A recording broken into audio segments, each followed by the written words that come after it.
Right now, NBC 26 Live at 5, a family member speaking out after a man killed during an officer-involved shooting in Kewaunee County. And in Sheboygan County, the DNR hears out people's concerns about a proposed golf course. Plus, it's a tale of two speeches. President Trump takes a different tone at his speech last night in Reno. We begin, though, with developing news out of Charleston, South Carolina tonight. Police are on the scene of an active shooting in downtown. This story is still developing at the moment, but this is what we do know so far. Police say a disgruntled employee arrived at their place of business and is holding people hostage.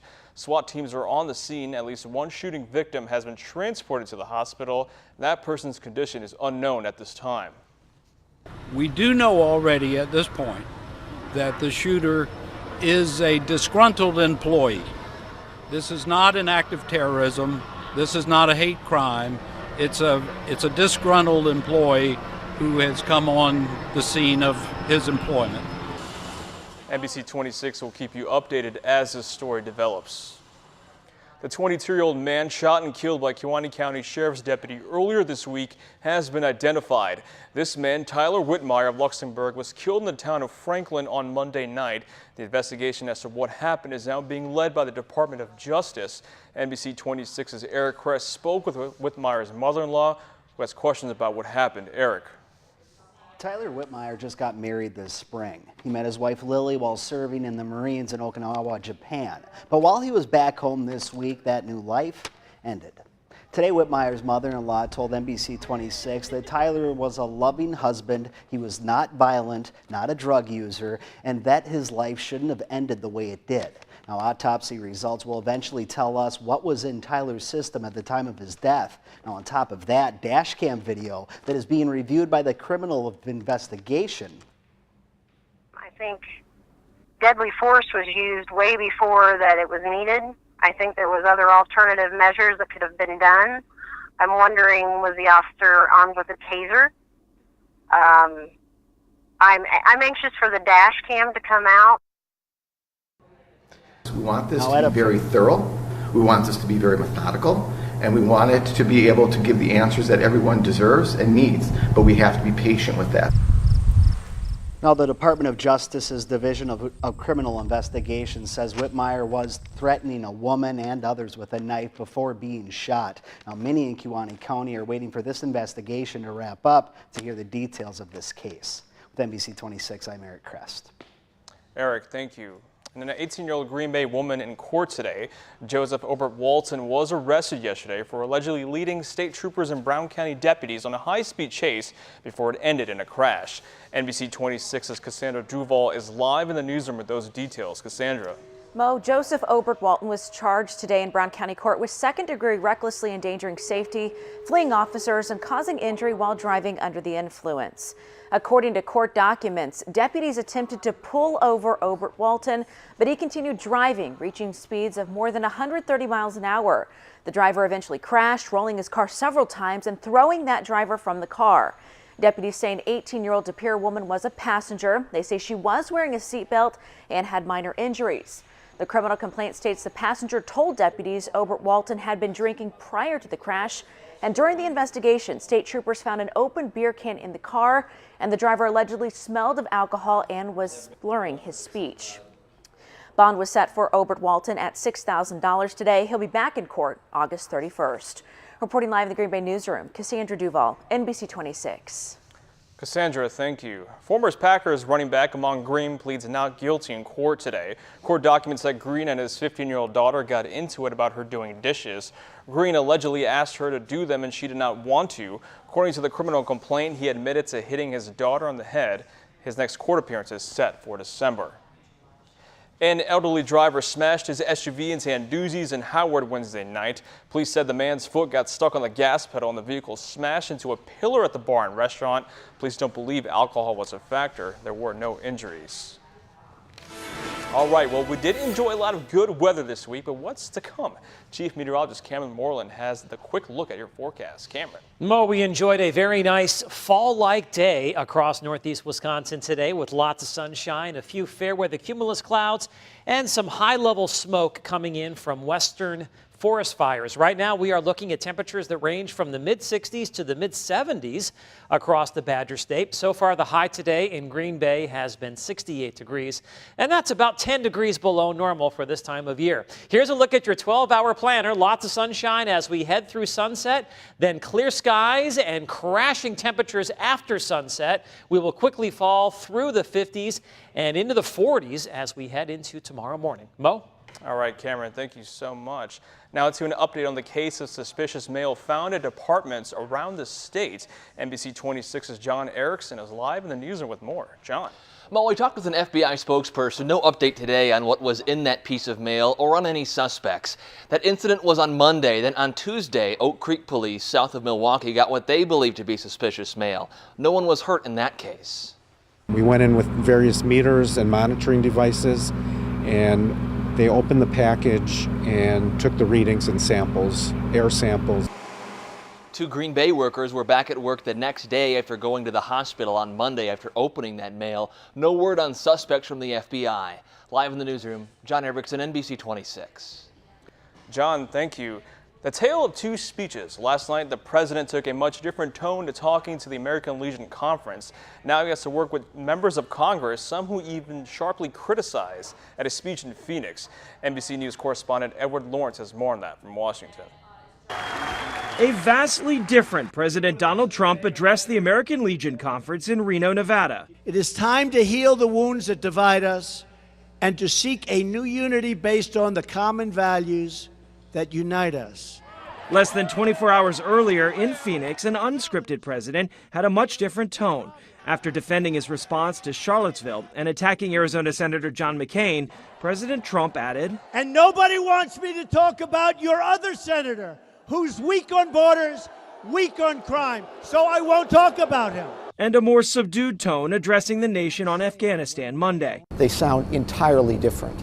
And I think we know which one's the real one. I think the real one showed up in Phoenix. And now the president must try to work with Congress to get several big-ticket items passed. In September, the government will have to negotiate a deal to possibly raise the debt ceiling or risk running out of money. Republicans also want to pass tax reform, as well as revisit health care reform. I would just say that I think it's important that we all stay unified as Republicans to complete our agenda. This comes at a time when the New York Times reports that Senate Majority Leader Mitch McConnell and President Trump have not spoken in several weeks. Edward Lawrence, NBC News, Washington. The House and Senate members will be back September 5th from the break to start governing again. Senate Majority Leader Mitch McConnell praised President Trump in his speech at the Kentucky Farm Bureau's annual ham breakfast this morning as tensions between him and the president keep escalating. The Kentucky Republican praised Trump for his economic efforts, including rolling back Obama-era regulations. But the positive feelings don't seem to be mutual. Just before McConnell spoke, the president tweeted a message criticizing him and House Speaker Paul Ryan for not tying debt ceiling legislation onto the Veterans Administration bill. Well, still ahead on NBC 26 Live at 5, a NASCAR driver making a pit stop here in Green Bay and visiting some cancer patients. See why. And finally, a Massachusetts woman hits the jackpot and she's got more than 700 reasons to celebrate after the break. You're connected to NBC 26 News at 5 with Megan Lowry, Chief Meteorologist Cameron Moreland, and Sports Director Charlie Sakaitis. NBC 26 News at 5. Keeping you connected. The Texas coast is on high alert tonight as Hurricane Harvey rapidly intensifies and takes aim on the Lone Star State. Harvey's winds quickly strengthening to 85 miles per hour today, and it's not slowing down. Harvey is now expected to become a major hurricane with winds of at least 115 miles per hour that will make it a Category 3 storm. And now, your Storm Shield forecast with NBC 26 Chief Meteorologist Cameron Moreland. Even with tons of sunshine today, high temperatures were only in the mid-60s to lower 70s, about 10 degrees below normal for this time of year. And that overall cooler weather is going to be sticking around. Our normal high is 77 tomorrow, right around 70. 71 on Saturday. We'll see 70 on Sunday and Monday. Lower 70s on Tuesday. Finally on Wednesday, temperatures will get close to normal or slightly above, with highs in the upper 70s. Right now, only one spot is sitting in the 70s, and just barely. That's Wapaka, where it's currently 70 degrees. We've got 66 in Oshkosh, it's 66 in Appleton, and it's only 65 degrees in Oconto. In Green Bay, with mostly sunny skies, the temperature is 68 degrees, and the winds are calm. And yes, we've got a lot of sunshine, but there is some high-level smoke moving through as well, and you will notice that this evening with a beautiful sunset. High pressure in control of our weather today. We had a few clouds and rain showers this morning, but lots of sunshine since daybreak, and high pressure will be our main weather maker throughout the night and into tomorrow. And it's a Canadian area of high pressure with a real taste of fall across the upper Midwest. High temperatures today, once again, running about 10 degrees below normal for mid to late August. 61 in Marquette. In Green Bay, the high temperature was only 68 degrees. And after a cool day, we can expect another chilly night. Take a look at what we have here across northern Wisconsin and the UP. We've got frost advisories here just to the north and west of the NBC 26 viewing area. It looks like we're going to have a repeat performance of what we saw last night. Paulding, Michigan got down to 33 degrees this morning. In Land O'Lakes, the morning low temperature was 34 degrees, and that colder weather is going to be there once again and actually shift a little bit farther south. So even though we don't have frost advisories in place, I'm thinking the colder spots north and west of the Fox Valley will see some patchy frost with lows dipping into the mid and upper 30s. Most of us will see low to mid 40s, but right near Lake Winnebago, the Bay, and Lake Michigan, temperatures will be in the lower 50s. And although 40s do sound kind of chilly for August, they're actually quite common. Last August, our low temperature was 50, but if you look back at previous Augusts, our low temperatures were in the 40s. The all-time record low for the month of August is 38 degrees. After a chilly morning, we'll see lots of sunshine as we move through the afternoon. High temperatures once again mainly in the upper 60s to lower 70s. Mostly clear skies tomorrow night, and then our next weather maker approaches throughout the day on Saturday with thickening clouds and the chance for a few showers as we move into the late afternoon and early evening. So tonight, look for clear skies. I'm forecasting a low of 44. The record low is 40. I think it's safe. Tomorrow, we'll see lots of sunshine mixing with some fair weather cumulus clouds once again, probably some high level smoke as well. It's going to feel like September with high temps only around 70. On Saturday, thickening clouds throughout the day, a chance for a couple of showers as we move into the evening. 71, on and off showers and maybe a thunderstorm on Sunday. I'm forecasting 70. If we don't have any sunshine at all, highs will only be in the 60s. On Monday, close to 70, a chance for a few lingering showers, maybe a thunderstorm. And we're going to keep that chance for an isolated shower or storm in the forecast as we move through next week with temperatures gradually warming up. 78 on Wednesday, mid-70s on Thursday for the final Packers preseason game at Lambeau. All right, some people might need to change their plans if they're going outdoors this weekend. Yeah, and if you know, tonight maybe an extra blanket on the bed, or you're going to be shutting those windows early in the morning. That too. Thanks so much for Cameron. Yep. All right, well, coming up, some Sheboygan County residents are concerned about the environmental impacts a proposed golf course could bring. That's right after the break. Breaking news now live at 5. There is a large police presence on West 4th Street in Grand Chute. Just before 3:30 this afternoon, officers were called to a disturbance between two people with a weapon. NBC 26 has a crew on the way and will update you on air and online as well. The proposal for a new golf course is not sitting well with some people living in Sheboygan County. The Kohler Company wants to annex part of the town of Wilson to build it, but some say it could be harmful for the area. Now they're taking concerns to the DNR in a meeting tonight. NBC 26's Shane Gustafson is live in Sheboygan with a look at what's ahead in that meeting. Shane. Yeah, Mo, the Wisconsin Department of Natural Resources expects a large crowd tonight. Many of them are already piling in here to UW Sheboygan, bringing up issues about that proposed golf course, partially on Kohler property, but the other part would have to, but there would also have to be an annexation, into the town of Wilson. Now, a spokeswoman for the DNR tells us Kohler Andre State Park would be unaffected, except a roundabout would be installed to direct traffic to the golf course. But some say adding the road and roundabout would disturb wildlife and destroy plants inside the park. The DNR says it hopes to use tonight's meeting to make a decision moving forward. I think have varying opinions on the golf course. Our role here tonight as part of the amendment process is to consider the proposal. Now again, several people are expected to come out to the meeting that runs until 7 o'clock here tonight. The DNR says it hopes to hold more public meetings like this in the future to gather more opinion on the project moving forward. Keeping you connected in Sheboygan, Shane Gustafson, NBC 26. Finally, a Massachusetts woman hits the jackpot and she's got more than 700 reasons to celebrate. You're watching NBC 26 Live at 5. Stay with us. Welcome back.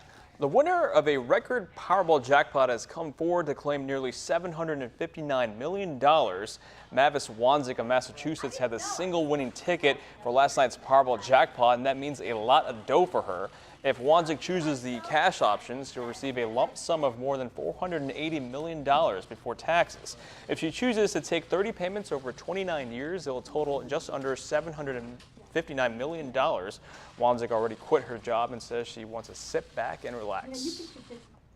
If you're looking for a place to find affordable school supplies, you still have a few hours. St. Vincent de Paul in Appleton is hosting their first back-to-school sale. Organizers say they saw the need in the community. Different donors such as Fleet Farm helped to make it possible, and this sale has it all.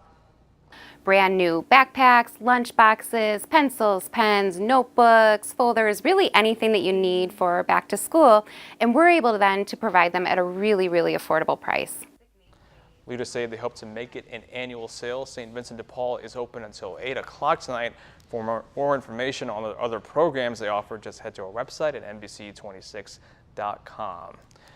Patients at Blinn Health got a special visitor today. You might recognize him from the racetrack. NASCAR driver Scott Lagasse came to promote colon cancer screenings with his campaign Screen Your Machine. Lagasse, who is a cancer survivor himself, met with patients at Blinn Health to show his own story of colon cancer survival. Every experience we've had here, other than the news, has been, other than the news that you have cancer, has been filled with joy and purpose. Hear more about Lagasse's journey and from other patients tonight at 6 and 10. Former Packers guard Jerry Kramer had been added to the Pro Football Hall of Fame Senior Committee. Kramer has been retired from the game for 50 years and was passed over year after year. He's got quite the resume, though. 5-time All-Pro guard and 5-time champion from the Lombardi era. There are just 2 preseason games remaining for the Packers. What Coach Mike McCarthy needs to see this week as the regular season nears, that's coming up next in sports.